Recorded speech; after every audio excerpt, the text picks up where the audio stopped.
សូមជម្រាបសួរសាធារណជនជាពិសេសអតិថិជនរបស់គ្រឹះស្ថានហិរញ្ញវត្ថុនៅប្រទេសកម្ពុជាថ្មីនេះមានព័ត៌មានជាច្រើនក្នុងបណ្ដាញសង្គមពាក់ព័ន្ធថាមានធនាគារនេះឬក៏ធនាគារនោះបិទ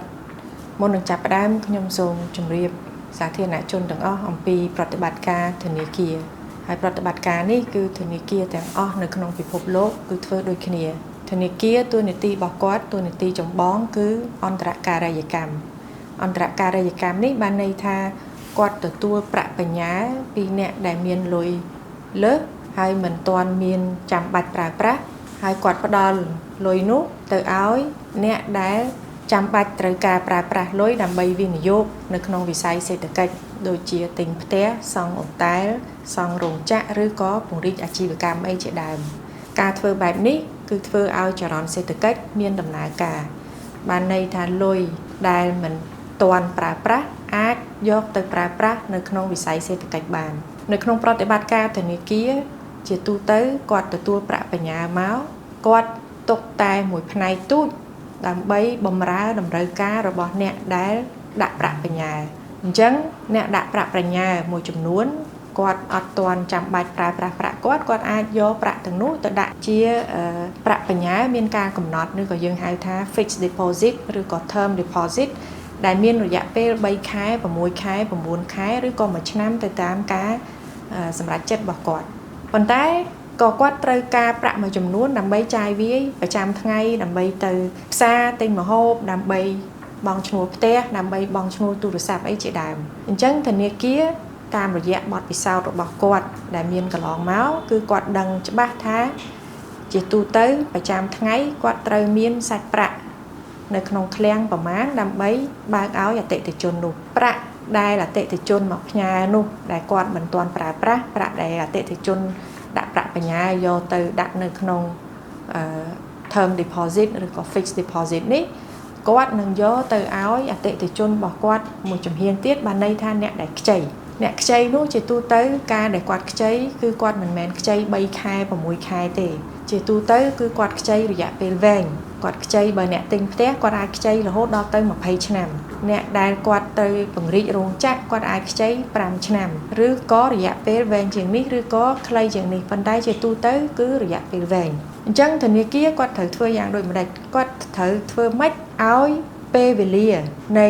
ការកំណត់ការដាក់ប្រាក់បញ្ញើនិងការខ្ចីនោះឲ្យវាស៊ីគ្នាអញ្ចឹងគាត់អាចដាក់លោកសុកគាត់ដាក់1ឆ្នាំអញ្ចឹងគាត់ឲ្យទៅលោកសៅខ្ចីនៅពេលដែលដល់ពេលវេលារបស់លោកសុកត្រូវដោះលុយគាត់យកលុយរបស់លោកច័ន្ទដែលដាក់មក1ឆ្នាំក្រោយមកយកមកឲ្យទៅលោកសុកនេះគឺជាប្រតិបត្តិការរបស់ធនាគារអញ្ចឹងហើយ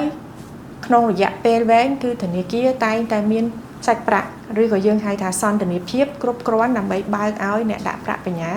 ក៏ប៉ុន្តែក្នុងពេលដែលអតិថិជនអ្នកដាក់ប្រាក់បញ្ញើគាត់សម្រុកមកដកប្រាក់ពីគ្រឹះស្ថាននោះទាំងអស់ក្នុងពេលតែមួយបានន័យថាលោកច័ន្ទលោកសុកហើយនិងអ្នកដទៃទៀតដែលគាត់ដាក់ប្រាក់បញ្ញើនៅធនាគារគាត់មកដកប្រាក់គាត់ទាំងអស់មិនមែនតែប្រាក់សម្រាប់ចាយវាយប្រចាំថ្ងៃទៅផ្សារប៉ុន្តែគាត់ដកប្រាក់ដែលគាត់ដាក់នៅក្នុង fixed deposit និង term deposit ទាំងអស់ក្នុងពេលតែមួយពេលនោះធនាគារគឺគាត់ជួបនឹងបញ្ហាសន្តានាភាពបានន័យថាលុយគាត់បង្វិលអត់ទាន់មិនមែនថាគាត់អត់មានលុយសងទេក៏ប៉ុន្តែគាត់បង្វិលអត់ទាន់ដោយសារអីលុយទាំងអស់នោះគាត់បានផ្ដល់ទៅឲ្យអ្នកដែលខ្ចីហើយអ្នកដែលខ្ចីនោះគាត់ខ្ចីរយៈពេលវែងដូច្នេះហើយបើសិនជាទាំងអស់គ្នាមកទារប្រាក់ទាំងអស់ក្នុងពេលតែមួយធនាគារគាត់ក៏ត្រូវតែទារពីអ្នកដែលគាត់ឲ្យខ្ចីនោះទាំងអស់ក្នុងពេលតែមួយហើយដោយ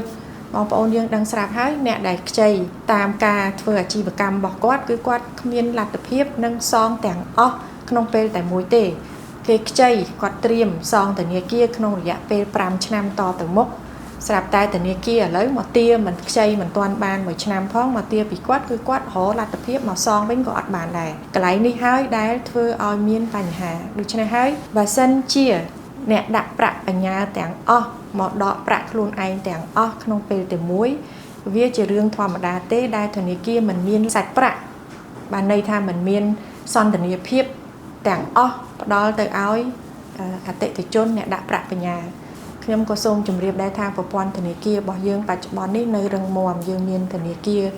ទាំងអស់ដែលធ្វើប្រតិបត្តិការគឺអតិថិជនភាគច្រើនគាត់នៅធ្វើប្រតិបត្តិការបានធម្មតាទេដូច្នេះសូមបងប្អូនទុកពេលវេលាឲ្យខាងធនាគារជាតិនៃកម្ពុជាបន្តធ្វើការ